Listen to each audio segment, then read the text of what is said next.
Bueno, pues vamos a iniciar con esta parte. Situarnos en la pregunta por la educación como aprendices de esa misma pregunta y aprendices como a nuestra condición social fundamental. Por lo tanto, el aprendiz no como una función en el sistema educativo, el aprendiz no es el alumno, el aprendiz no es el estudiante, el aprendiz no es el objeto que produce el educador o los educadores o las educadoras, no es el resultado de una cadena, ¿no?, de producción que puede ser evaluada, gran palabra, ¿no?, en términos de calidad de ese producto, sino que es el quién de todas las relaciones que componen el aprendizaje, estemos ejerciendo de profesores, de acompañantes, de educadores, de monitores, de estudiantes, de alumnas, de lo que sea en esa relación, ¿no? ¿Qué pasa si todos somos aprendices? Que no quiere decir que todos seamos estudiantes o que todos seamos alumnos o que nos tengamos que cargar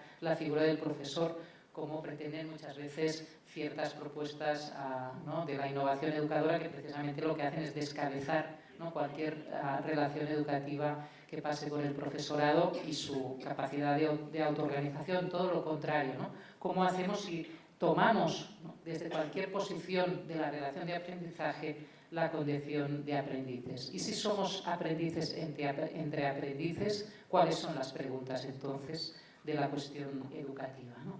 Entonces ahí lo que me permitió este punto de vista, que lo que hace es construir una situación, ¿no?, la situación del aprendizaje entre aprendices, es cambiar, desviar, desplazar la pregunta por la educación.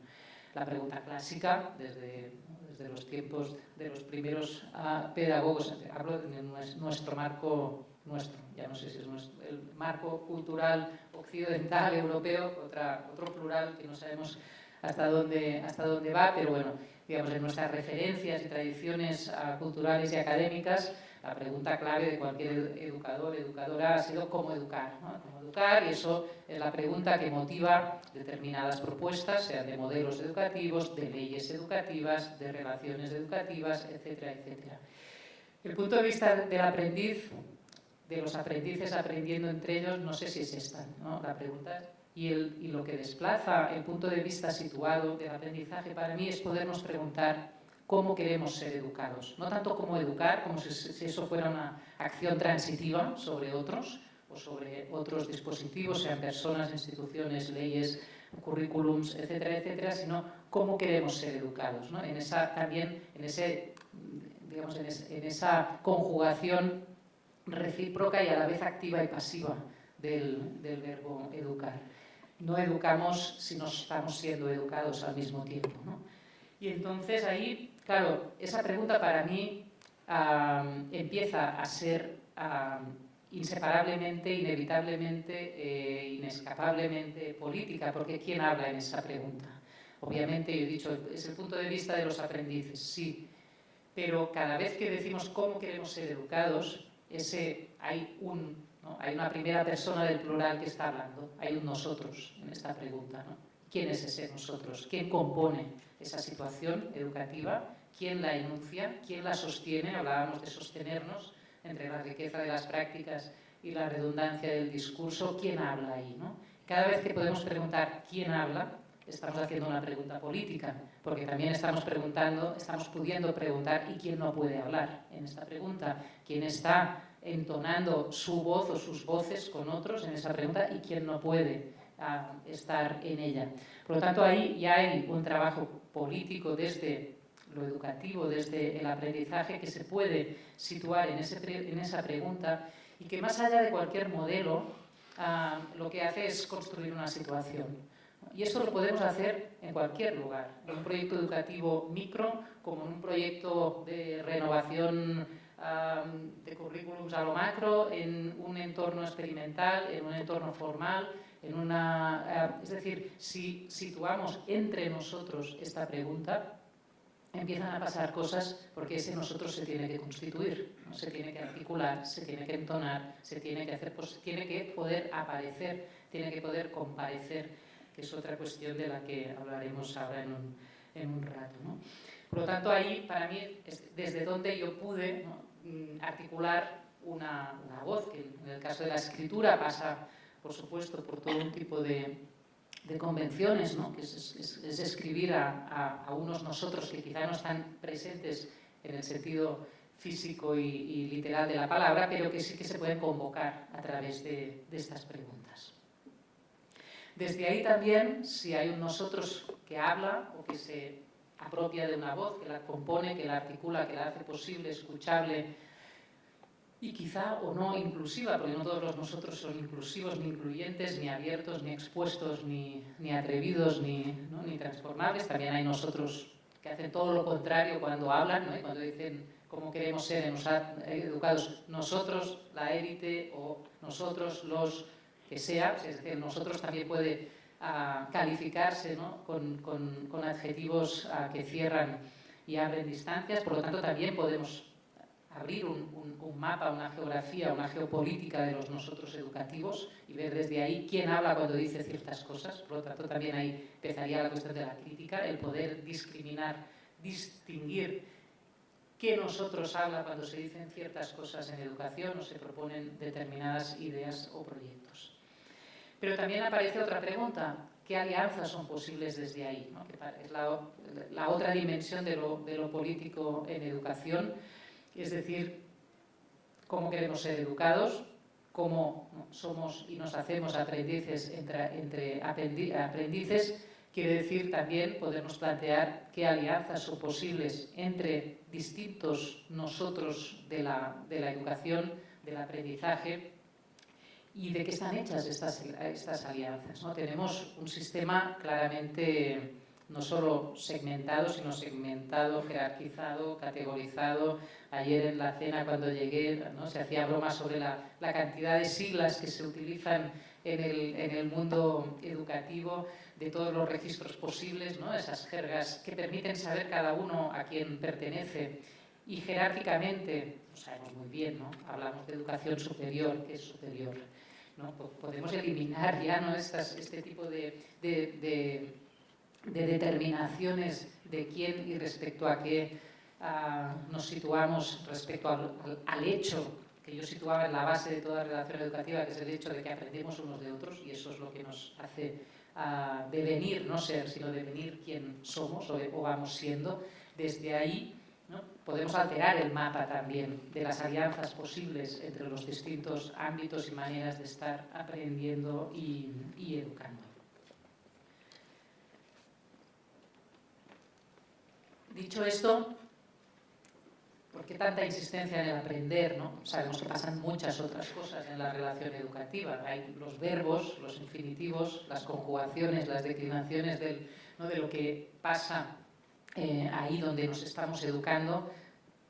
Es un cóctel infinito de verbos, pero yo diría que digamos, sin jerarquizar, sino poniendo una constelación de sentido, la que articula todos esos verbos posibles de la situación educativa es el verbo aprender, pero precisamente hay mucha batalla en ese verbo, y precisamente no es casualidad que hoy las ciencias del aprendizaje estén liderando toda una batería no solo conceptual, sino programática, que es la que lidera una parte importante de las propuestas innovadoras menos emancipadoras. ¿Por qué? Y aquí es donde hago un salto adelante de qué hablamos cuando hablamos de aprender. Si vamos a las definiciones convencionales, por ejemplo, que nos brindan este tipo de lenguajes, de las ciencias del aprendizaje y todo este tipo de cosas, hablan de precisamente el aprendizaje como esa capacidad de encontrar respuestas como lo llaman ahora, me lo medio invento, pero reúno distintas definiciones que corren, ¿no? en esta jerga, en este ámbito, ¿no? Respuestas innovadoras, es decir, capaces de dar un salto cognitivo respecto a problemas que se plantean.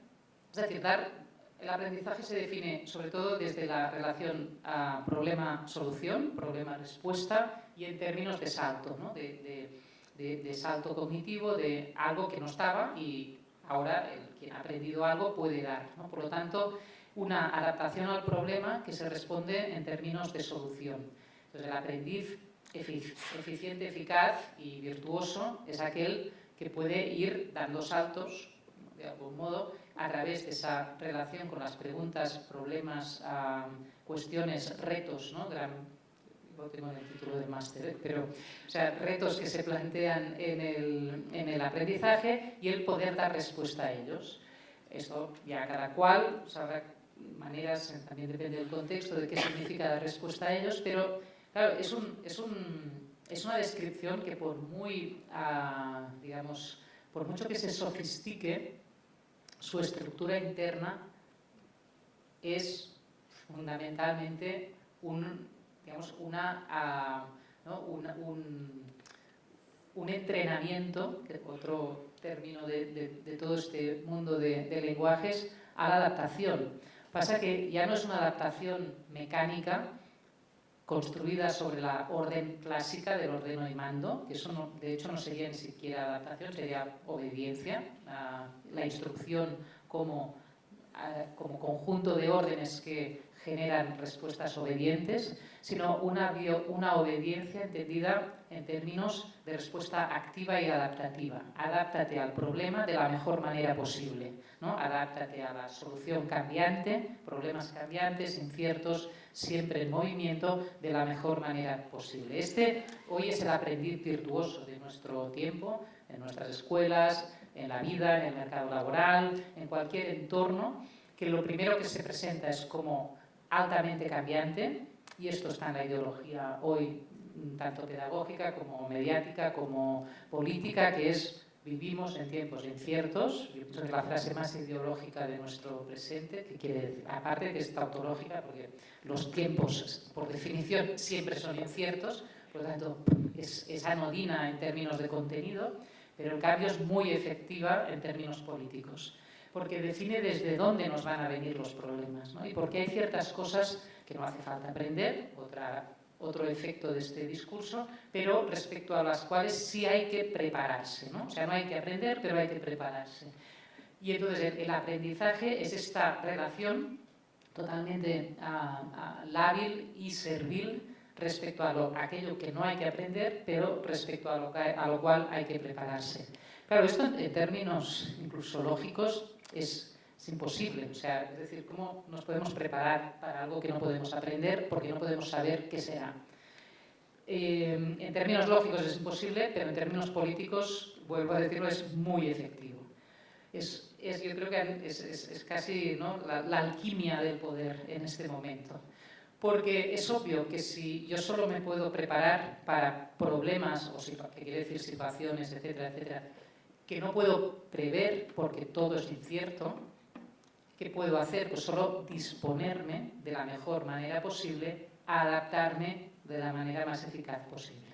Este es el plan para el aprendiz servil de nuestros tiempos, que en parte somos todos, y aquí también entraremos un poco y después en la mesa de la universidad. Es decir, no es un juego respecto al cual estemos al margen nadie de nosotros en este momento, ¿no? Es el juego de lo que yo llamo la servidumbre adaptativa, es el siervo voluntario de nuestros tiempos, y es el que, en el que este todos enfático de nuestra condición social hoy se ejerce, se juega lo que llamamos la supervivencia, ¿no? Hay que adaptarse para sobrevivir. Después también toda la relación, ¿no?, con los símiles biológicos, que están volviendo mucho y que en parte son interesantes porque sí estamos superando el antropocentrismo y todas estas cosas y somos parte, pero también hay un uso de este biologicismo muy peligroso, que es precisamente de, bueno, todos los entornos son cambiantes, los seres se adaptan y nosotros también, en esta medida en la que solo podemos ser aprendices de lo incierto, ¿no?, en vez de ser de alguna manera aventureros de lo desconocido.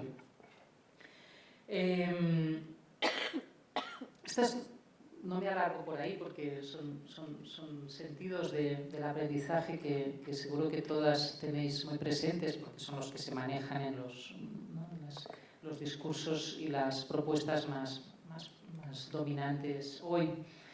Pero la pregunta es entonces, ¿podemos definir de otra manera el aprender? Aquí está la cuestión, ¿no?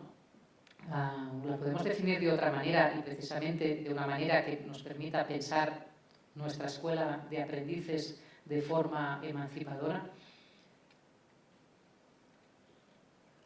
Y para mí, de manera muy simple, pienso que hay otra manera de explicarnos y de definir y de entender qué significa aprender.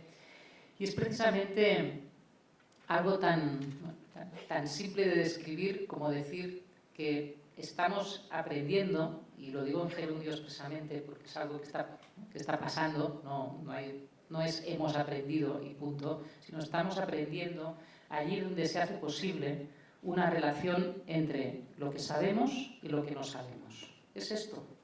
No es nada más que esto, aprender. Esto pasa de muchas maneras, pasa de tantísimas maneras que toda la vida está atravesada por relaciones de este tipo.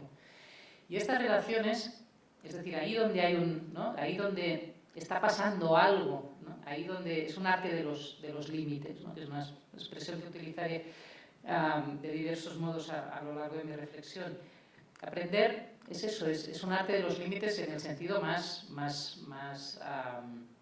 digamos, menos estético de la palabra, más de oficio, ¿no? Es ahí donde estamos elaborando algo que toca a la vez saberes y no saberes. Elementos, aspectos de la vida, de una práctica, de un contenido, de una ciencia, de un modo de hacer determinadas cosas que decimos que sabemos, porque algo de eso podemos compartir, transmitir, desarrollar, transformar, elaborar, es decir, eso está ahí, pero eso siempre toca algo que no sabemos, ¿no? Y ahí es donde se construye el vínculo de aprendizaje. No porque haya unos que saben una cosa que la transmiten a otros que no la saben, sino porque ahí donde se están, ¿no? tocando los saberes y los no saberes, lo que sabemos y lo que no sabemos, es ahí donde se puede enseñar y aprender al mismo tiempo. La maestra, el maestro, el profesor, las profesoras, los educadores o quienes en la vida, sin ninguna categoría formal, nos están enseñando algo, son precisamente aquellas presencias, se den por donde se den, que nos están mostrando a la vez lo que saben y los límites de lo que saben. Determinados saberes y sus sombras no solo son amenazantes, sombras también son precisamente los afueras de esos, quienes no... Yo pienso que una manera que podríamos definir el dogmatismo hoy es precisamente eso, ¿no? El dogmático es aquella enseñanza, aquella palabra, aquella manera de enseñar, lo que sea, que no muestra sus límites, ¿no? Que los esconde, que los conjura o que los impone. Hasta aquí, ¿no? Puedes saber hasta aquí vale este saber. Es decir, y ahí no hay relación posible entre el saber y el no saber. Quien impone los límites o esconde sus límites, todas las formas de dogmatismo posible que podemos imaginar hoy, son precisamente una manera de no dejarnos estar en el límite, ¿no? De no dejarnos mover entre umbrales, ¿no? Entre márgenes. Y ahí es donde la escuela de aprendices funciona, ¿no? Ahí es donde encuentra su lugar, en esos márgenes que se convierten en umbrales entre lo que sabemos y lo que no sabemos. Claro, desde ahí podemos imaginar muchas cosas. De hecho, yo pienso que desde ahí pasa casi todo lo que esa riqueza de las experiencias que yo invocaba en el principio de mi reflexión. ¿Cómo atreverse a no saber desde ahí? Sabemos que el eslogan propagandístico más exitoso de la Ilustración fue ese atrévete a saber o atrevámonos a saber, enunciado por Kant en ese famoso ensayo, pero que obviamente ni siquiera era suyo, ¿no? Era un motu que ya venía además de la literatura clásica, que sí, que obviamente tenía, digamos, era una llamada a la movilización contra los monopolios del saber de un tiempo, ¿no? Por lo tanto, esa llamada a atreverse a saber lo que no nos dejan saber, tenía un poco esa declaración detrás. Pero ¿qué pasa si nos atrevemos a no saber juntos? ¿Qué pasa si nos atrevemos a acoger lo extraño, lo que se nos hace extraño, a acoger la ignorancia que nos atraviesa, incluso sabiendo muchas cosas, y hacerlo precisamente parte de esa relación entre aprendices. Si no nos atrevemos a no saber, no nos podemos atrever a saber. Porque, como decíamos antes, solo hay aprendizaje allí donde se toca lo que sabemos con lo que no sabemos y donde aquello que enseñamos muestra y convierte en umbrales sus propios límites. La ignorancia hoy, como siempre, es alimento de miedo en formas que quizás son distintas a las del antiguo régimen, cuando la Ilustración ya hacía su llamamiento a atreverse a saber. Hoy la ignorancia, como decía antes, se modula en términos de incertidumbre. Fijaos cómo hemos dejado más o menos un periodo de pandemia atrás y no hemos dejado la emergencia atrás. Es decir, nos hemos instalado, ya venía de antes, por supuesto, la pandemia hizo de catalizador y de intensificador de muchos aspectos de época que ya estaban en nuestro presente, pero es interesante, ¿no? Como antes decía la frase, la sentencia más ideológica y políticamente efectiva de nuestro tiempo, es decir, ¿no? Vivimos en tiempos inciertos, y es que realmente respecto a cualquier cosa de la que hablemos ahora no sabemos qué va a pasar, no sabemos qué va a pasar, no sabemos qué va a pasar. Es decir, una entonación de la ignorancia, no como situación estática, los ignorantes, eso era el corte que hacía, digamos, una sociedad de corte, digamos, más disciplinar, estático, estamental, etc. Hoy nos atraviesa a todos de forma desigual, porque ese no saber hace emerger precisamente esas diferencias con las cuales nos podemos relacionar con esa no saber qué va a pasar. No sabemos qué va a pasar, pero yo tengo casa propia.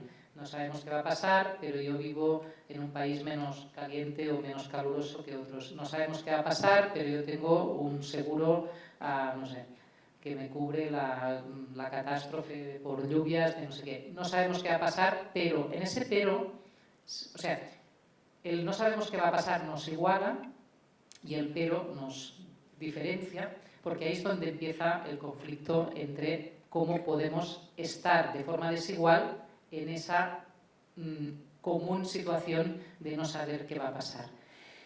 Y eso en la educación se está jugando muy eficazmente también. Es decir, la educación como seguro precario y temporal, porque tampoco nadie sabe hasta cuándo puede durar su eficacia, pero precisamente como no sabemos qué va a pasar, el cálculo es qué hacer para que cualquier cosa que ocurra tenga el menos impacto posible sobre quienes les afecten, nuestros niños, nuestros jóvenes, Y ahí se juega lo que yo en Escuela de Aprendices analizo como la relación entre el potencial y el residual, ¿no? Es decir, en este escenario deliberadamente caótico, incierto, ¿no? Que nos hace a todos potencialmente ignorantes de lo que va a suceder, quién tiene el potencial y quién acumula el potencial y quién capitaliza el potencial de poder tener respuestas. Y volvemos a la cuestión del aprendizaje como esa capacidad de dar respuestas a situaciones cambiantes. Y eso es como se juega hoy ¿no? el juego de la desigualdad educativa, que obviamente pasa por estructuras clásicas, escuela privada, escuela pública, recursos, inversiones, es decir, todo esto tiene su traducción material y heredada también en instituciones y funciones muy clásicas, pero se juega en esta cosa de qué potencial tengo yo o nosotros de sostenerme en este escenario, en el escenario de la incertidumbre. Y ahí está la cosa, ¿no? Ahí es donde se juega. Y el residual es quien ya parte, y eso pienso que gran parte del sistema educativo se dedica a gestionar el residuo, quien ya parte de la situación de que no va a poder tener respuestas, ¿no? Solo va a poder asumir las consecuencias. Claro, cuando gran parte de la gestión educativa, y no hablo solo de los gestores, hablo del estar día a día en las aulas es gestionar el residuo, es gestionar la impotencia, es gestionar el no poder tener respuesta a la incertidumbre, esa cosa, ¿no? del por lo menos que estén un rato aquí. Cuando esto es lo que pasa en una parte importante del sistema educativo, ¿qué están haciendo los demás? ¿No? Los que hacen algo más que por lo menos estar aquí. ¿A qué están jugando? ¿A qué están aprendiendo y qué están desarrollando como capacidades para relacionarse con ese escenario? Yo desde aquí, y ya voy avanzando para ir cerrando, recogiendo cosas que nos permitan discutir y hablar. Claro, me preguntaba, yendo al título del Congreso, ¿y qué significa, ¿no? en este escenario hablar de educación crítica e inclusiva? Estos dos adjetivos que nos convocan y que pienso que tienen muchos sentidos, digamos, inmediatamente evidentes para todas nosotras y muchos que no, seguramente, ¿no? La primera alerta es, claro, cuando hay términos que son muy rápidamente asumidos por el sistema, y no digo el sistema en abstracto, el sistema, digamos, efectivo, real, existente, quizá hay que alertarse. También a través del tiempo va cambiando, ¿no? Yo pienso que hace unos años todo el mundo se ponía en la boca el pensamiento crítico, la ciudadanía crítica, tal. Últimamente, un poco menos. No sé si estáis de acuerdo o tenéis esta sensación, lo podemos discutir después, pero tengo la sensación que era como, hace unos años es que daba incluso ya pereza, hastío, cansancio, ir invocando lo crítico, ¿no? Ahora empieza a ser un poco como, no tanto incómodo en el sentido quizá de peligroso, porque no sé si hay nada muy peligroso en estos momentos que no sea el propio sistema devorando, ¿no? Devorando vidas, sino incómodo. Es decir, es ruidoso, ¿no? La crítica es un obstáculo, sobre todo entorpece eso que tiene que mover, eso que precisamente tiene que generar adaptación eficaz, rapidez, ¿no? Movimiento. Entonces, claro, la crítica, ahora lo veremos un poco, ¿no? Claro, la crítica es un ejercicio de algo, ¿no? De una capacidad de distanciarse o aproximarse, de relacionarse de un modo precisamente no mecánico y no adaptativo con cualquier cosa que tengamos entre nosotros. Claro, ese movimiento, esa posibilidad de decir, uy, así, ¿y por qué no? ¿Y desde dónde? ¿No? Ese desencaje que produce la mirada crítica, yo pienso que en estos momentos es incluso a veces entre colegas, es ya no solo respecto a quienes ¿no? gestionan la movilización, es visto como, bueno, ahora no, ¿no? Esa relación que invocaba al principio entre emergencia e impotencia, como que a veces necesita descargarse del momento crítico. Bueno, ¿cómo lo acogemos? ¿Qué espacio le damos? ¿Qué tiempos le damos? ¿Cómo lo convertimos en algo que realmente sea, ¿no? Un lugar no solo de incomodidad, sino también de generación, ¿no? de creatividad, de encuentro y de algo posible? Y la inclusión, claro, ese término sí, ¿no? Que quizás en estos momentos funciona muy bien, porque en realidad, y volvemos al quién de las preguntas, ¿quién incluye a quién? ¿No? La inclusión es una acción, ¿no? Es una disposición, es una relación. Si volvemos a la pregunta ¿somos aprendices entre aprendices? Entonces, claro, ¿quién es el incluyente? ¿No? ¿Quién es el incluido? ¿Quién es el inclusivo? ¿Quién realiza la acción de incluir o no a determinadas existencias, presencias, formas de vida? Pienso que muy fácilmente es hoy, ¿no? Tanto es un lugar de poder, ¿no? Que es el que categoriza, el que se da la legitimidad, la voz y el poder de clasificar, categorizar e incluir o no determinadas. Y también ahí hago una autorrevisión de discursos que quizá en años pasados eran críticos, eran efectivos, eran transformadores, ¿no? Que era toda la invocación a las diferencias, a las diversidades, ¿no? Todo este lenguaje digamos, antiidentitario, pero entonado desde la diferencia. No solo desde el multiculturalismo, pienso que más allá, también desde las corporalidades, desde muchas cosas que son muy interesantes de pensar desde ahí, pero estamos confeccionando catálogos muchas veces, ¿no? Pienso que hay algo que tenemos que también parar y revisar críticamente, que es hasta qué punto, ¿no? Queriendo incluirlo todo, lo hemos categorizado todo, lo hemos etiquetado todo y lo hemos convertido eso, ¿no? en un catálogo de diversidades.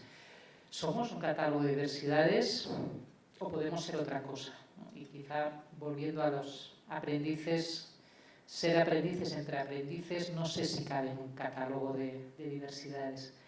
Y ahí es donde en el libro Escuela de Aprendices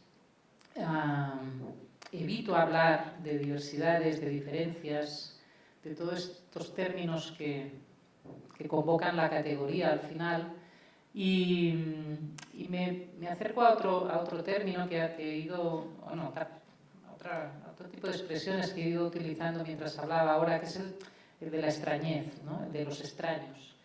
Los aprendices, para mí, si algo pasa ahí donde lo que sabemos y lo que no sabemos se encuentra y se puede convertir en un lugar de encuentro y de cambio, es precisamente la potencia de lo extraño, ¿no? El aprendizaje es la potencia de lo extraño y del extraño y de los extraños.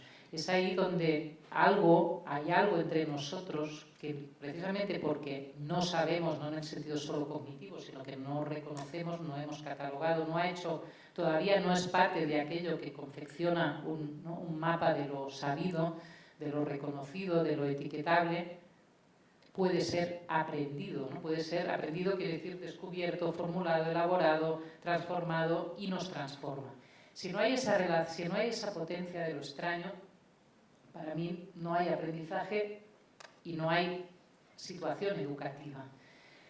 Y entonces ahí pienso que los aprendices, y sería otra manera de definirnos, seríamos precisamente esos que cada vez podemos hacernos extraños unos a otros para volver a aprender algo, ¿no? Es una relación de extraños, los aprendices son extraños entre extraños, pero precisamente la educación para mí sería esa situación, formalizada o no, que hace posible hacer próximo lo extraño y extraño lo próximo, ¿no? Precisamente descategorizar el pensamiento es eso, ¿no? Descategorizar la educación es eso, y ese es el ejercicio de la crítica.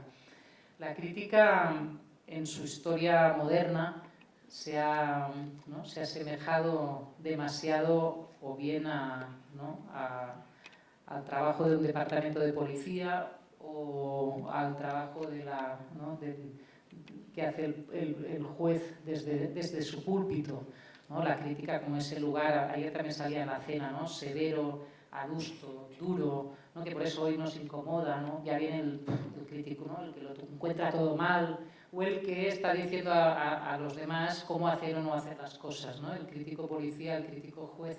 Pero la crítica pienso que no es esto, ¿no? Que esto es una derivación, es una reapropiación por parte de determinadas relaciones de poder respecto a la crítica.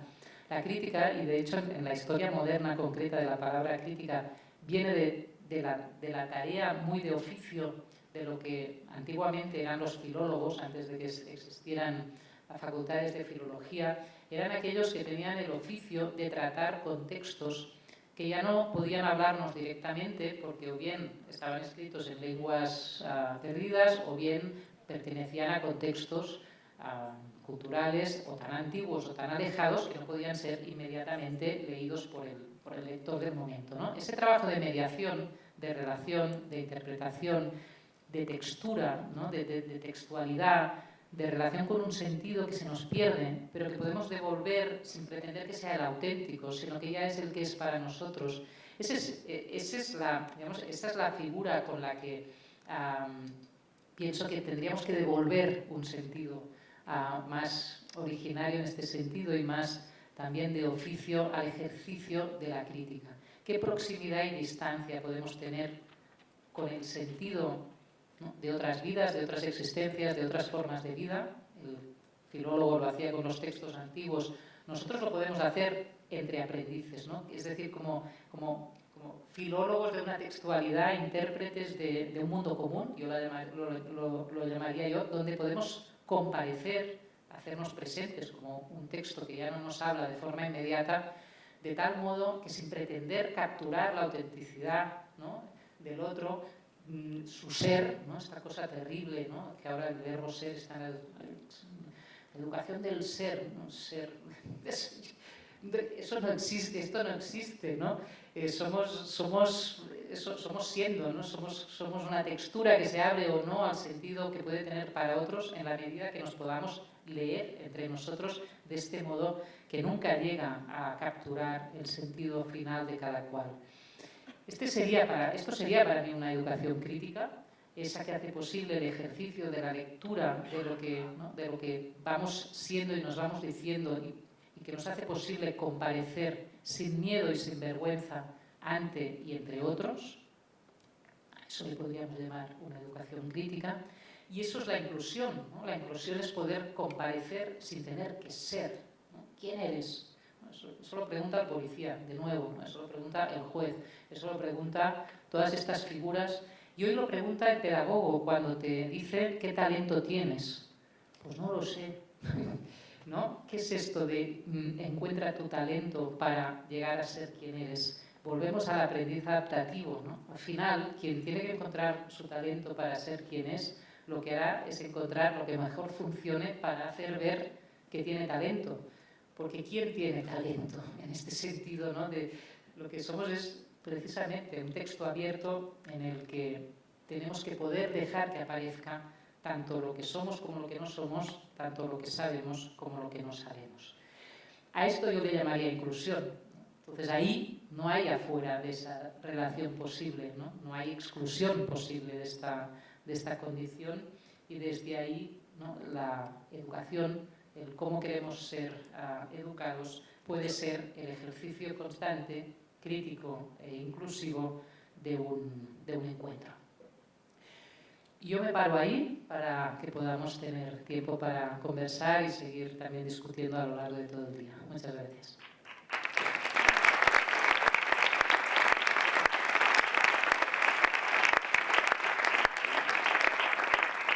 Es tiempo para continuar y compartir el diálogo, así que voy tomando nota de las manos que quieran participar y preguntar, decir o reflexionar.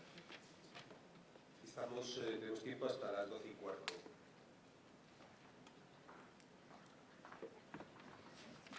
De momento tenemos 2 manos, vamos haciéndolo. Adelante la compañera. El micrófono te lo llevan.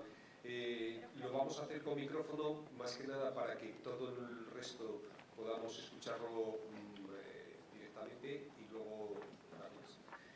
El micrófono, si se lo podéis pasar a la compañera allí que ha pedido la palabra. Vamos por orden. Vale. Había 2 micrófonos. Se lo podéis subir a la compañera que ha pedido levantar la mano cuando es otra vez. Vale.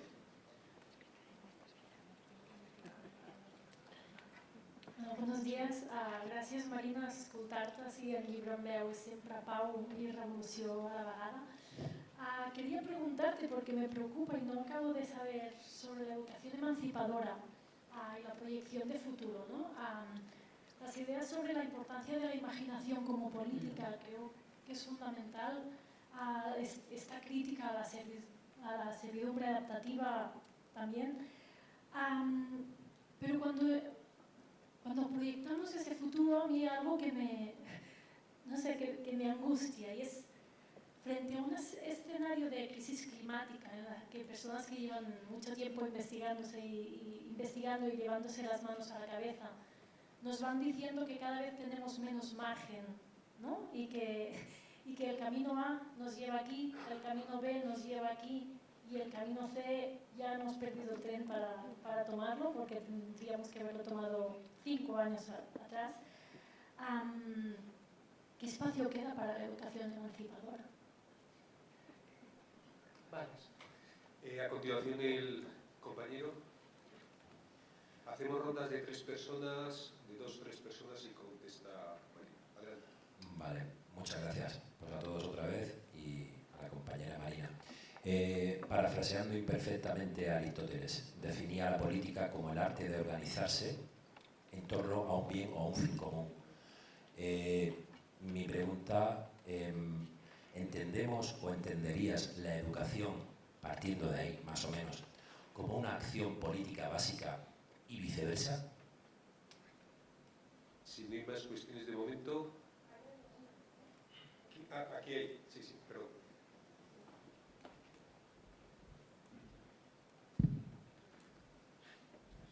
En primer lugar, muchas gracias, Marina. Has comentado cómo nos relacionamos actualmente con la ignorancia, ¿no? Ya han dicho, si no se me ha escapado, que nos encontramos en un escenario deliberadamente caótico e incierto. Deliberadamente caótico e incierto. Claro, no sabemos qué va a pasar. Has estado comentando cómo en esa manera de entender lo educativo juega un papel fundamental en nosotros, ¿no? Y yo me preguntaba si estamos en esa situación de ignorancia en cuanto a no sabemos qué va a pasar, o lo que tenemos es ausencia, está relacionado con lo que ha dicho la compañera anterior, lo que no tenemos es el proyecto de qué queremos construir y especialmente quién sería ese nosotros desde donde construir, ¿no? ¿Podría ser esos los grandes límites en los que nos encontramos y probablemente las barreras a superar? Vale. Muchas gracias por todas las preguntas y reflexiones, las iré hilando, porque tienen que ver, ¿no? Claro, cuando hablamos de futuro, ¿de qué hablamos, ¿no? Porque el futuro también es una determinada construcción del modo como entendemos la relación entre temporalidades. Entonces yo pienso que hoy es verdad que si solo nos paramos y ahora todos hacemos el ejercicio de imaginar el futuro, o se nos vienen muchas catástrofes a la cabeza o nos quedamos así, con las manos así, ¿no? Y eso es parte del sufrimiento también psíquico, político, social, personal, colectivo, etcétera, que compartimos en este momento. Claro, ¿es esta la manera de mirar al futuro? Y aquí pienso que la educación puede hacer mucho, ¿no? Claro, estamos realmente, respecto a los más jóvenes, como poniéndoles todo el día en esta situación, ¿no? O de estar así, y entonces, claro, cuando así no puedes estar, pues desvías la mirada hacia lo primero que encuentras o hacia adentro y entonces todos los fenómenos también de implosión, de destrucción interna, ¿no? A mí cuando hay gente que me dice, no, es que claro, los jóvenes no hacen nada, yo digo, sí, se destruyen. O sea, están empleando una cantidad de energía enorme en destruirse.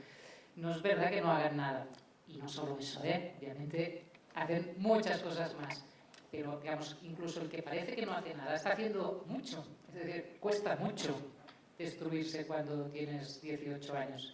Porque digamos, la inercia sería la contraria, ¿no? Por lo tanto, ¿qué está pasando ahí? ¿Cómo podemos elaborar en esa textura, ¿no? de los aprendizajes otras miradas hacia la temporalidad? Yo pienso que una muy efectiva es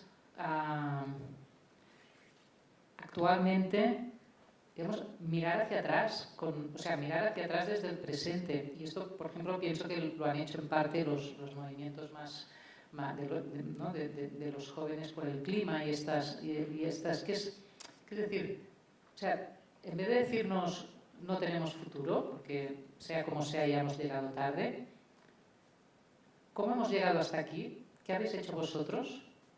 Es decir, y desde ahí, ¿cómo leemos este presente que solo si actuamos en el presente habrá o no habrá eso que podemos llamar futuro, que quiere decir tiempo vivible? El futuro, el tiempo cronológico no existe, ¿no? Es decir, un tiempo de lo vivible, es decir, un tiempo en el que de algún modo podemos sentir y participar de su elaboración, de su construcción, de sus proyectos de futuro, etcétera, etcétera. Claro, sin pasado y sin presente no hay futuro. Y yo lo que veo es que muy deliberadamente lo que se hace es poner el foco en el no futuro. ¿Para qué? Para quitarnos la interpretación del pasado y la relación con el presente. Cuanto más decimos no tenemos futuro, no hay futuro, menos presente y menos pasado en el sentido activo, ¿no? Ayer hablabas de memoria histórica. La memoria histórica no es para acumular memoria, es para transformar nuestra relación con el presente y por lo tanto con el futuro. Si es que estas tres categorías nos sirven, pero ya no para entendernos. Claro, yo pienso que está ahí la cuestión, ¿no? Entonces, hombre, entre otras cosas, un momento de más claridad respecto a de qué está hecha esta sociedad como ahora, ha habido muy pocas veces. Es decir, ¿quién se puede creer que esto va a alguna parte? Ni el más, ni el más interesado, como mucho, puedes decir, a mí me va a ir bien, pero que es lo que decíamos antes, ¿no? ¿Quién en el juego de las desigualdades, bueno, sí, pero el que esto contenga una promesa, ¿no? Que es un poco la estructura interna de las sociedades modernas, tanto de sus proyectos emancipatorios como de progreso, o sea que no hay promesa. Si no hay promesa, pongamos sobre la mesa lo que hay, ¿no? Y si no hay promesa, ¿no? ¿Cómo hacemos de este tiempo del demasiado tarde un presente en el que vivir, actuar, intervenir? Y eso pienso que podemos, desde ahí se articulan muchas miradas posibles y maneras de poder estar en ello, ¿no?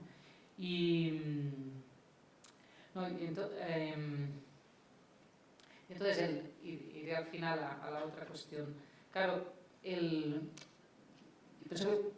los proyectos es esto, o sea, como la mirada benjaminiana, ¿no? Por ejemplo, ¿qué proyecto de futuro podemos, o sea, los posibles, de dónde los tomamos, ¿no?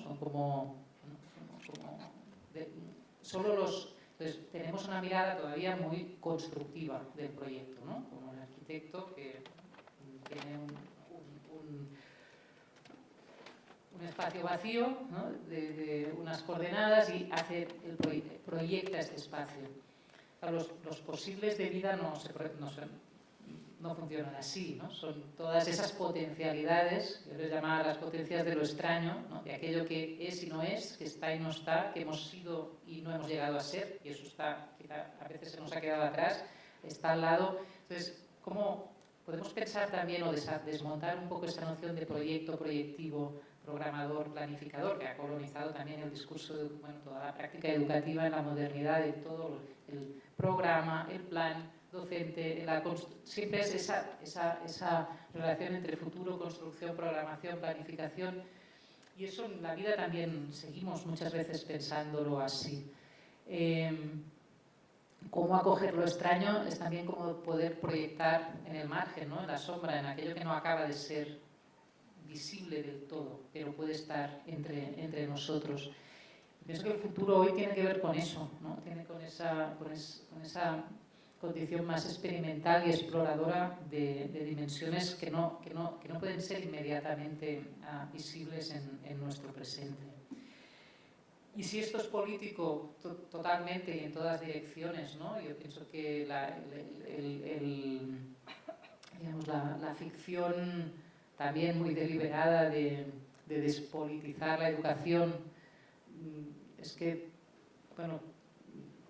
no es que no sea viable, es que es impensable. O sea, la educación, tanto la formal como la informal, es ahí donde donde toman forma concreta y se disputan y se discuten y se confrontan y incluso, ¿no? A niveles de conflicto, ¿no? Y de combate político, las expectativas, que de nuevo, volviendo a las temporalidades, quiere decir los modos de entenderse de cada sociedad, ¿no? Entonces, eso es la política, ¿no? Y la política, si es organizarse ¿no? en función de un bien común, eso pasa ahí, ¿no?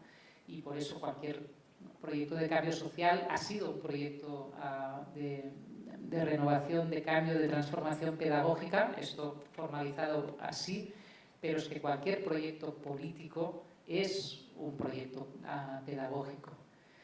Se le ponga o no una ley educativa, se le ponga o no un nombre nuevo, se le ponga o no. Entonces, bueno, digamos, el haber segregado a los cuerpos de profesores, maestras, etcétera, de su función política, es precisamente una manera de no dejar que eso ocurra ahí donde hay la capacidad, ¿no?, la fuerza y la potencialidad de hacerlo. Y por lo tanto, sí, claro, yo pienso que más política que un aula o que un lugar donde se encuentran los aprendices, no hay nada, mucho más que la escenificación de la política en esos lugares llamados casas del pueblo o de la soberanía o este tipo de cosas.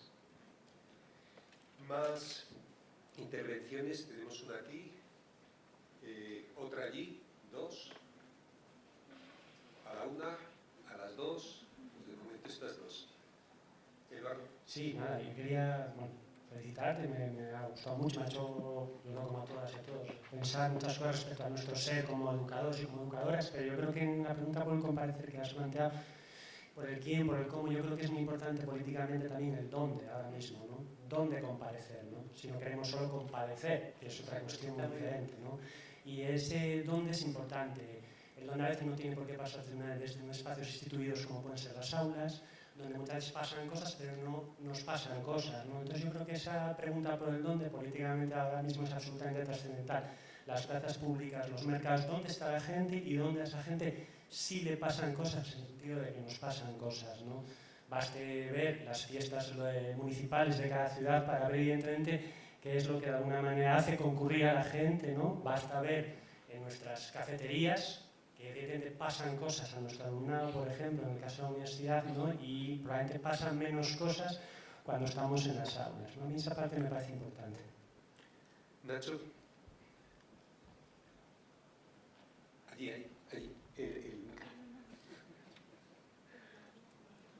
Hola, buenos días. Bueno, agradecerte la reflexión que nos has hecho, que nos invita a pensar sobre el tema que estamos dando vueltas y que, bueno, pues siempre la aportación que nos has hecho creo que es bastante interesante. Sobre todo, yo comparto la perspectiva del aprendiz que has planteado, que me parece que es fundamental, y la comparto además de un lado que estoy dando vueltas últimamente, que es en dónde sitúa esto a la enseñanza. Porque me parece que igual tendríamos que reconstruir el término de enseñanza. Yo incluso en algún momento he llegado a decir que igual hay que quitar el término de enseñanza, porque es lo que nos está sometiendo a un sistema de poder, de un tipo de jerarquización que anula la capacidad del aprendiz. Por lo tanto, sé que igual esto es muy duro para los estudiantes, pero tendríamos quizá que plantearnos esto, ¿no? Me parece también interesante la reflexión sobre la inclusión que has hecho, y me parece que es necesario que reflexionemos qué tipo de relación de poder está incluida dentro del término inclusión, ¿no? Me parece que es bastante interesante. Catherine Walsh lo plantea muy claramente cuando ella dice que ella no entiende la inclusión justamente porque supone un traer al otro a donde yo estoy, ¿no? Y creo que en ese sentido repasar, revisar, repensar qué significa la inclusión. Y aquí hemos estado ya desde ayer hablando sobre el tema, pues parece una reflexión interesante y quizá te preguntaría en torno a eso.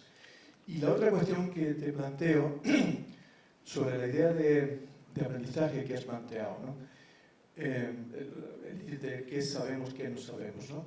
Y aquí hay dos cuestiones que me preocupan. Una de ellas es cómo podemos romper con la posibilidad de que esto sea un planteamiento individual. O sea, de situar el aprendizaje solo en el individuo, ¿no? O sea, yo soy el que sabe y el que voy a no saber. Es como, bueno, soy yo, ¿no? Entonces, a mí me parece que tendríamos que apostar por una perspectiva más colectiva del aprendizaje que nos permita no solamente esta situación entre mía con lo que sé y lo que no sé, sino entender en un contexto de lo que somos. Bueno, la idea de ser que has dicho también me parece interesante. Entonces, bueno, lo que somos y estamos, el ser, estar siendo que planteaba Kuss, ¿no? Y la otra cuestión relacionada también con esto, si no deberíamos romper esta linealidad que planteas entre el saber y no saber. Porque me parece que aquí rompemos un poco con la complejidad o rompemos con el contexto del dónde que decía Eduardo ahora, etc. ¿no? Entonces yo veo aquí un problema en que puede haber una cierta idea de aprendizaje de linealidad. O sea, voy de aquí a allá, pero yo no sé si esa es la situación, ¿no? Si es más complejo que plantearse el ir de un lugar a otro, ¿no? Si es estar siendo en otro espacio, en otro lugar, etc. ¿no? Muchas gracias. Vale, empiezo por el final. No, si se ha entendido en términos de linealidad es que no me he explicado bien, porque yo lo que planteaba es precisamente que la condición de aprendiz es precisamente la de poder sostener la relación siempre dinámica entre la dimensión de aquello que sabemos y de aquello que no sabemos en su relación constante, siempre, es decir, no hay un saber que anule un no saber. Precisamente decía eso, no es una concepción acumulativa del conocimiento, que es la clásica, ¿no? Que va de la ignorancia al conocimiento, de la oscuridad a la luz, del ignorante al que ya sabe. Esto quiere decir, en términos kantianos, de la dependencia a la autonomía. Esto pienso que para nada era el planteamiento que a mí me sirve para entender qué quiere decir aprender, sino precisamente como lo que yo llamaba ese umbral, ¿no? En vez de la línea de sombra nítida entre la ignorancia y el conocimiento, entre la oscuridad y la luz, el umbral, ¿no? Donde estamos a la sombra porque estamos cobijados, pero a la vez sabemos, ¿no? que hay luz que entra por otros lugares. Es decir, que esa inseparabilidad entre conocimiento e ignorancia, entre saber y no saber, entre pregunta y respuesta, entre problema y solución, que es lo que en términos más contemporáneos está anulando de nuevo cierta concepción del aprendizaje solucionista, ¿no? Que es el problema, aprender es encontrar la solución. No, lo problemático no se anula con la solución. En todo caso, resolvemos cuestiones determinadas. Pero lo problemático, es decir, eso que sigue estando abierto respecto a aquello que sabemos, hacer, decir, no sé qué, esa es para mí la tensión dinámica y por lo tanto fructífera y generadora de experiencia, de vida, de aprendizaje que tiene esta relación siempre viva entre saber y no saber. Y ahí el individuo no es nadie, digamos, ahí hay obviamente hay una singularidad de momentos, personas, presencias, rostros, comparecencias, aspectos, ¿no? Y eso pienso que es casi parte de la materia prima, ¿no? de la educación. Todos recordamos el gesto de un maestro, de un compañero, de una amiga, es decir, que hay una singularidad de voces, de rostros, de presencias, de voces, de entonaciones en la situación educativa, pero precisamente porque eso construye reciprocidad. Y reciprocidad no quiere decir yo te doy, tú me das, no es intercambiabilidad, es reciprocidad, es decir, somos un archipiélago de saberes, no saberes y de relaciones posibles en torno a eso, ¿no? Y por eso siempre el cómo queremos ser educados para mí es un plural inevitable, o sea, un plural constitutivo de ese nosotros que habla ahí. Y aquí va el dónde, ¿no? ¿Dónde son posibles? Está muy bien que lo señalaras, los dóndes, porque no solo tenemos un mapa posible de lugares, sino que precisamente en la medida que estos nosotros pueden autoconstituirse y autoorganizarse, estos lugares cambian, ¿no? Se inventan, se transforman, se desplazan o resignifican los lugares, que también eso ha pasado, ¿no? Escuelas o universidades, o sea, lugares muy formalizados, muy categorizados, muy esterilizados, que hay épocas, momentos, procesos que son resignificados como lugares de encuentro, de desplazamiento, de maneras de comparecer y de estar, y otros momentos que al revés. Yo, por ejemplo, tengo la sensación que en mi trayectoria vital he vivido, digamos, la regresión de la universidad hacia un donde muy anestesiado y esterilizado para el encuentro, ¿no? Cosa que quizá cuando estudié viví los últimos años ya muy degradados, pero por aún de cierto no saber qué iba a pasar en términos de que nos pasaran cosas muy intensas, sino de que era un lugar extraño la universidad, ¿no? Era un lugar que parecía gente ahí un poco que no sabíamos muy bien qué estábamos haciendo. Y eso, incluso desde la cierta extravío de los años 90, que es cuando yo estudiaba, pues tenía esa potencia rara, ¿no? Estamos haciendo aquí, nadie sabe muy bien qué estamos haciendo aquí, pero bueno, algo nos convoca que no está del todo en el cálculo y en el saber dónde estamos. Yo pienso que hoy, por ejemplo, la universidad, y pienso que en eso ha habido una operación muy efectiva de recomposición de un dónde para un fin, el cálculo se ejerce con mucha eficacia, ¿no? Tanto por parte de profesores, investigadores, alumnos, etc. Y entonces hay que buscar, entonces se desborda hacia otros, se recomponen otros. Yo he vivido muy claramente estudiantes como en filosofía, y que con todo el cariño, la complicidad y la reciprocidad de los aprendices te dicen sí, pero no aquí, hacia determinadas cuestiones o preguntas o inquietudes, ¿no? Nosotros ya nos lo hemos llevado a otro lugar, por ejemplo con la escritura, ¿no? Cuando yo propongo escribir de una forma que no sea aquella que ha esterilizado la voz académica, y les pregunto, pero vosotros, no sé, sois lectores de filosofía, ¿no? ¿No escribís de otra manera? Sí, pero no aquí, ¿no? Entonces,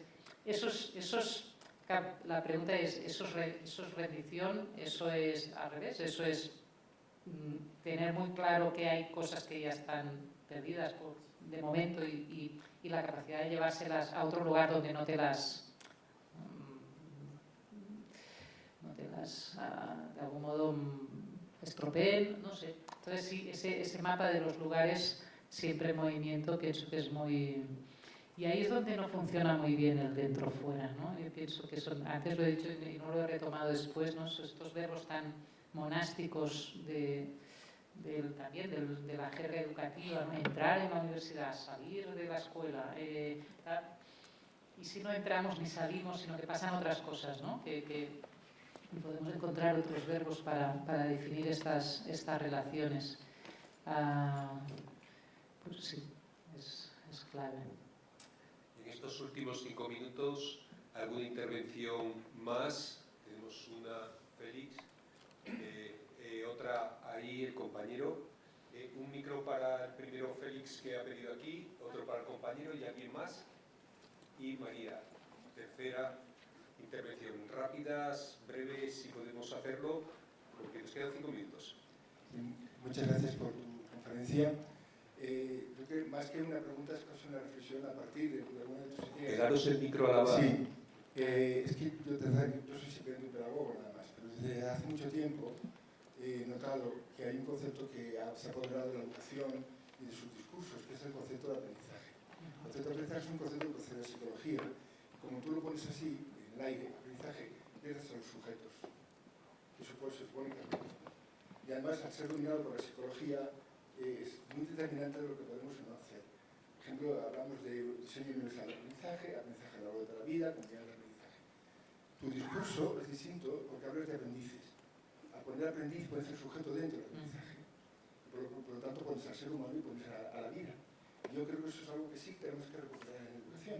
Se nos ha escapado la vida y nos hemos dejado encantar por los cantos de sirena, con perdón, y no quiero ofender a nadie, de los psicólogos, que nos han vendido un concepto que está por encima de los seres humanos, que está dejado que ellos pueden medir, y nos han dicho que nosotros también lo podemos medir y por lo tanto son importantes. Yo creo que hemos perdido todo eso, la tradición de miradas, etcétera, que nos acerca al ser humano y nos acerca a la vida. Es un poco la reflexión que yo quería hacer desde la pedagogía. Sí, estoy súper de acuerdo. A continuación, el micro. Hola, muchas gracias. Yo solo quería hacer un apunte de una cosa que dijiste ahora con lo del sí, pero no aquí, más a lo del dónde. Que en el último libro de la escritora de Malas Compañías, cuando hablas de los trabajadores de Numax, hay una frase que habla Joaquín que dice: quizá no hicieron todo lo que querían, pero no hicieron nada que no querían. que me reflejaba un poco esto, ¿no? Que en la universidad mucho alumnado, por lo menos desde el campo de la educación, estamos haciendo muchas cosas que no queremos, y mi pregunta es, ¿por dónde va el cambio para que desde el profesorado y alumnado podamos hacer cosas en la universidad que realmente queremos, si es que es la universidad donde hay que hacer estos cambios, ¿no? Yo no sé si desde el colectivo de Unidigna, de Enrique, ¿sabes? Si realmente por ahí tenéis una expectativa de cambio, de si cambiando a NECA va a cambiar todo lo demás, o si ANECA es un ente separado, pero ¿por dónde va el cambio si el cambio tiene que ser en la universidad? Pero para poder hacer las cosas que queramos, ¿no? Y un poco la línea de esta frase que decía yo aquí, sencillamente es eso. Muchas gracias. María.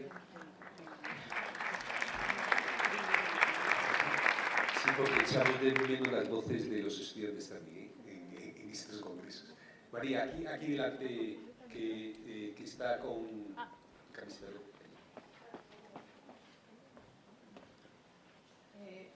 Buenos días a todas y a todos. Muchas gracias por estas reflexiones. Yo voy a formular una pregunta y que tiene que ver con este contexto, ¿no?, complejo y cambiante que nos presentas, y hablando en términos freireanos, si tiene cabida la problematización del mundo que nos rodea, ¿no? Tiene cabida, bien sea en la universidad, en los centros educativos, problematizar acerca de estas situaciones que sabemos que tenemos en nuestro entorno y cómo.